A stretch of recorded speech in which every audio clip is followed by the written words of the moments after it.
तो hello everyone, set and rise में आप सबका वेलकम करता हूँ। मैं ऋतिक गुप्ता और हम लोग अपने आगे की लेक्चर सीरीज कंप्लीट करते हैं। अब लाइन बाय लाइन सारे देखते चलना क्योंकि सब लिंक्ड अप है। मैं बता दूँ अभी हम क्या कर रहे हैं। हम लोग स्टार्ट कर रहे थे वर्ड प्रॉब्लम्स, है ना। मैंने कहा था हमारा टारगेट ये है, वर्ड प्रॉब्लम्स ये हमारा टारगेट है। इसके लिए हमारे को ये तो इंग्लिश से हो जाता है, सॉल्व हो जाता है, लेकिन उससे हमारे को मैथ्स लिखनी आनी चाहिए और फिर उस मैथ्स को सबसे बड़ी बात है उसको सॉल्व करना आना चाहिए। ये सॉल्व जो टेक्निक्स है ना, हम लोग कितनी चीज़ें कहीं कहीं बीच में कुछ भी लगा देते हैं ना, वो सारा इसी बेसिक मैथ्स के अंदर छुपा है कि इसी के अंदर से हम चीज़ें निकाल निकाल के वहाँ लगाते हैं सॉल्व टेक्निक्स में। उसको उधर ले जाना सबको कंबाइंड करके मैंने टॉपिक्स क्रिएट करे हैं। अब इनको लाइन बाय लाइन देखना, ठीक है। हम लोग अपने आगे मूव करते हैं, ठीक है। बात करेंगे होल नंबर्स के ऊपर, ठीक है। हम लोग बात करेंगे होल नंबर्स। होल नंबर्स क्या होते हैं? जीरो से स्टार्ट होते हैं, वन, टू, थ्री और सो वन। एक वर्ड याद रखना, इन्फिनिटी। इन्फिनिटी होता है इसका मतलब, याद रखना, इनफिनिटी। इन्फिनिटी का मतलब होता है, कोई बोलता है इसको अनंत, हिंदी में इसको बोलते हैं अनंत, जिसका कोई अंत नहीं है। यानी कि वो नंबर किसी ने देखा नहीं है। तो कोई कोई इसे बोलता है नॉट डिफाइंड। नॉट डिफाइंड का एक छोटा सा मतलब समझना कि किसी ने, होता तो है, होता होगा भाई इस बोर्ड पे, मैं एंड तक चला जाऊं यहाँ खत्म हो गया, लेकिन अभी इसके आगे और बड़ा खींच सकता हूँ। कितना, पूरी दुनिया पड़ी है, इस दीवार को फाड़ते हुए चले जाओ आगे तक, पूरी दुनिया के एंड पे पहुंचोगे तब भी ये इन्फिनिटी खत्म नहीं होगा। इसका मतलब ये कहीं ना कहीं तो होगा, लेकिन आज तक किसी ने देखा नहीं है। होता, होता तो है पर देखा नहीं, इसको किसी ने देखा नहीं। मैं पता है ये बहुत बेसिक चीज लिखवा रहा हूँ, लेकिन ये पता होना चाहिए वो इन्फिनिटी का सिंबल होता है, ठीक है। अच्छा, अगर वो इन्फिनिटी है तो इसको माइनस इन्फिनिटी बोलेंगे, ये भी याद होना चाहिए, ठीक है। अच्छा, होल नंबर्स हो गया। जब होल नंबर्स की बात हो गई तो हम लोग बात करते हैं अगर नंबर लाइन की। इसमें पहला पॉइंट आता है नंबर लाइन, ठीक है। नंबर को मैं एनो लिखता हूँ। नंबर लाइन का मतलब होता है कि एक ऐसा एरो बनाया जहाँ पे बीच में जीरो आता है, फिर वन, टू, थ्री और सो वन, कहाँ तक? इन्फिनिटी तक। अभी तक सो वन बोलता था, अब इन्फिनिटी बोलूंगा। यहाँ से माइनस वन, माइनस टू, क्योंकि इसके पीछे नेगेटिव नंबर चालू हो जाते हैं, और सो वन माइनस इन्फिनिटी। याद रखना, ऐसा नहीं है इसके बीच में 0.1 नहीं आता, लेकिन हम लोग बात कर रहे हैं होल नंबर्स के ऊपर, और होल नंबर सारे कैसे होते हैं? इसमें होता है one two three, counting wise, ठीक है। तो याद रखना होल नंबर सिर्फ यही होते हैं, जीरो के बाद वाले नंबर होल नंबर होते हैं, इसके पहले वाले होल नंबर नहीं होते। बताया था आपको, जीरो से शुरू होने वाले, ठीक है। अच्छा, अब हम चीज़ों को देखते हैं कि होल नंबर्स को कैसे हम लोग मतलब ऐड करते हैं, मतलब एडिशन। हम तीन टॉपिक एक साथ देखेंगे, ठीक है। पॉइंट नंबर 2 चल रहा है, उसके अंदर फर्स्ट पॉइंट है एडिशन, या फिर एडिशन को मैं बोलता हूँ प्लस थ्रू थ्रू, और ये सारे होल नंबर्स के ऊपर। प्लस थ्रू नंबर लाइन, मतलब अगर नंबर लाइन के थ्रू हमें प्लस करना पड़ा, फॉर एग्जाम्पल 4 + 3, तो देखो ध्यान से, एक नंबर लाइन बनाऊंगा जीरो से स्टार्ट करता हुआ, 1 2 3 4 5 6 7 8, ठीक है। मेरे को खड़ा कहाँ होना है? 4 पे। दिख रहा है? 4 + 3 करने का मतलब यहाँ खड़ा होना है और 3 आगे बढ़ना है, 1 2 3, यानी कि आंसर कितना आ जाएगा? 7। और देखो 4 + 3 होता भी कितना है? 7। तो एडिशन करना आ गया। इसी तरीके से दूसरा टॉपिक है minus subtraction through number line. अब नंबर लाइन के थ्रू भाई सब्ट्रैक्ट करना भी सीख लो। अगर मैंने बोला कल को 4 - 3, तो ये पता है मुझे बनना था, लेकिन कैसे? 0 1 2 3 4 और ये 5, ये दिखा।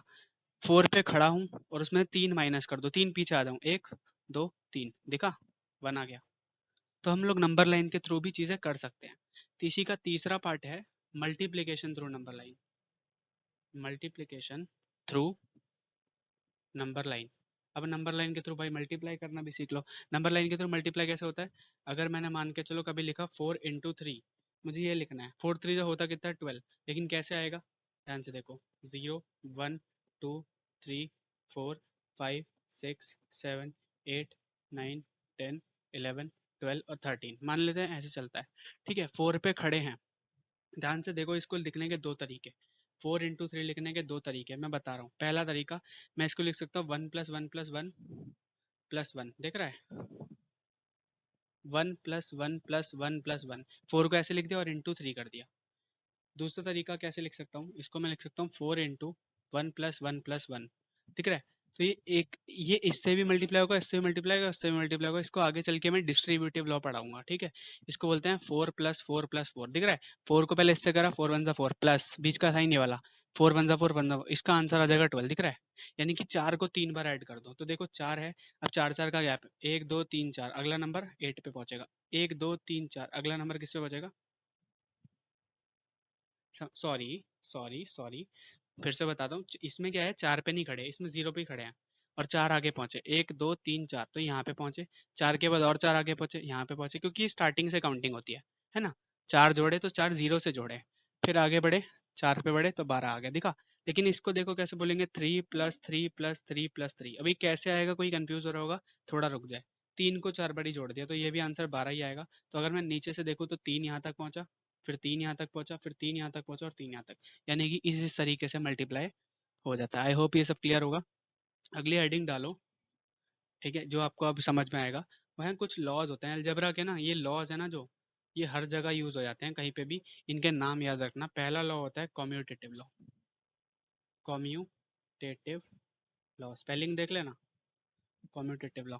ठीक है, इसमें क्या होता है, ये दो चीज़ों का काम करता है। पहला होता है, अगर मैं a प्लस बी लिख रहा हूँ, तो याद रखना एक काम रहा प्लस पे, और एक काम करेगा मल्टीप्लाई पे, तो दूसरा पार्ट होगा इसका a इंटू बी। ठीक है, तो याद रखना, अगर मैं a इंटू बी लिख रहा हूँ, तो इसको मैंने अभी बताया था ना, x इंटू वाई लिखा होता है, तो ये डॉट का मतलब इंटू होता है। तो इसको अगर मैं कभी a डॉट बी लिखूंगा तो कंफ्यूज मत होना, ठीक है, पहले ही बता के चल रहा हूँ। हाँ, तो a इंटू बी लिखा है तो वो b इंटू ए होगा, यानी कि इसको इधर कर दो, इसको इधर कर दो, यानी कि स्वैप कर दो। जब हम इसको स्वैप करेंगे तो ये b प्लस ए हो जाएगा। ध्यान से देखो, ये हमेशा कम्यूटेटिव लॉ होता है कि प्लस पे और मल्टीप्लिकेशन पे हमेशा काम करता है। दूसरा लॉ की हम बात करेंगे, वो होता है एसोसिएटिव लॉ। कौन सा लॉ होता है? Associative law. इसमें बस ब्रैकेट्स बदलने होते हैं, ब्रैकेट का खेल होता है एसोसिएटिव लॉ। जैसे कि इसका पहला एग्जांपल लेते हैं, a प्लस बी प्लस सी। तो हमारी मर्जी है ए प्लस बी प्लस सी को किस तरीके से, देखो ये तो इक्वल है ना, क्योंकि ये भी सेम लिखा है, ये भी सेम लिखा है। मेरी मर्जी है पहले इन दोनों को ऐड कर दूं, या मेरी मर्जी है पहले इन दोनों को ऐड कर दूं, आंसर सेम आएगा। यानी कि ब्रैकेट शिफ्ट करने का इसमें कोई फर्क नहीं पड़ता। ये हो गया प्लस के अंदर बात। अब होता है मल्टीप्लिकेशन के अंदर बात। तो सेकंड देखते हैं, ए इंटू बी इंटू सी, और वो किसके इक्वल होता है, ए इंटू बी इंटू सी। ठीक है, ध्यान से देखो, पहले मैं चाहे इसको मल्टीप्लाई कर दूं, या फिर मैं पहले इसको मल्टीप्लाई कर दूं, आंसर हमेशा सेम रहता है। ठीक है, इसका मतलब क्या है, ये भी एक ही आएगा, ये भी एक ही आएगा। आई होप ये सब चीज़ें आपको क्लियर हो। ठीक है, ठीक है ना? तो ये चीज़ें इतनी सी तो आ जाती है। ठीक है, अब हम अगला पॉइंट लिखते हैं। ठीक है, फोर्थ नंबर है, वो होता है, third number sorry, third number है उसका डिस्ट्रीब्यूटिव लॉ। देखो ये क्या होता है, ये बहुत इंपॉर्टेंट है।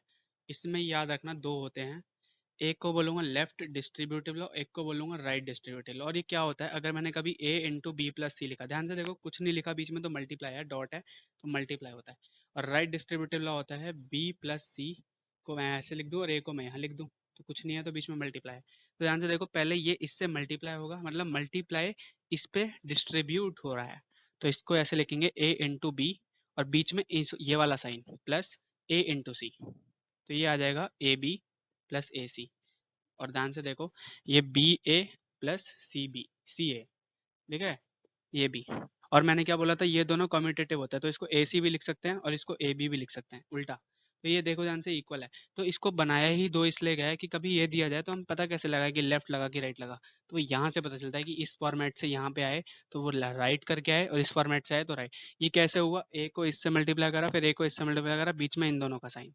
आई होप ये सब क्लियर होगा। ठीक है, एक चौथा लॉ होता है जिसको हम बोलते हैं क्लोजर लॉ। ठीक है, ये बहुत बेसिक चीज़ होती है। क्लोजर का मतलब होता है कि कोई चीज़ उसके अंदर क्लोज्ड है। यानी कि जैसे मैं बोलूँ कि अगर होल नंबर में ये होल नंबर लिखा है, अगर होल नंबर ही जोड़ूंगा तो मुझे एक होल नंबर ही मिल जाएगा। सिमिलरली अगर मैं इंटीजर्स के अंदर इंटीजर्स जोड़ूंगा, ये आगे पढ़ाऊंगा, तो फिर से मुझे इंटीजर ही मिल जाएगा। तो ये ऐसा क्लोजर लॉ होता है। आई होप ये चीज़ क्लियर हो। सिमिलरली अगर होल नंबर में, ये होल नंबर को डब्ल्यू एच नंबर लिख रहा हूँ इसलिए, और दूसरा होल नंबर मल्टीप्लाई किया जाए, तो वो फिर से एक होल नंबर ही रिटर्न करता है। ये आई होप क्लियर होगा। ये प्लस का हो गया, ये होल नंबर्स के अंदर प्लस का हो गया, और ये मल्टीप्लाई का हो गया। आई होप ये चीज़ क्लियर होगी। ठीक है, अगली हेडिंग, अगली हेडिंग है पैटर्न्स। क्या हम नंबर्स को पैटर्न्स की फॉर्मेट रिप्रेजेंट कर सकते हैं? जैसे फॉर एग्जांपल पहला होता है, every number is represented as, या इसको लिख के हम लिखते हैं can be represented as straight line, ठीक है। स्ट्रेट लाइन के अंदर जैसे मान लो 2 लिखा, तो इसको मैं ऐसे लिख सकता हूँ डॉट डॉट पैटर्न्स में। 3 को मैं कैसे लिख सकता हूँ डॉट डॉट डॉट, मतलब कितने ही आ जाए ऐसे डॉट बनाता चला जाऊंगा। तो इसका मतलब हर नंबर को डॉट्स में तो कर ही सकते हैं। लेकिन कुछ कुछ क्या करते हैं, कुछ नंबर्स को लोग क्या किसमें रेक्टेंगल की फॉर्म में भी करते हैं। और रेक्टेंगल की फॉर्म में जैसे करते हैं उसका हम लिखेंगे, जैसे मान लो किसी ने बोला 4 लिखो या किसी ने बोला 6 लिखो, तो देखो कोई इंसान ऐसे भी बनाएगा 6 को, दिख रहा है 6 रेक्टेंगल बना। या फिर कोई इंसान इसको ऐसे भी बना सकता है, ये भी रेक्टेंगल ही है, ये बिल्कुल इसकी तरह है ना, और ये इसकी तरह है। तो ये रेक्टेंगल हो गया। तीसरा पार्ट है, कोई इंसान स्क्वायर भी बना सकता है।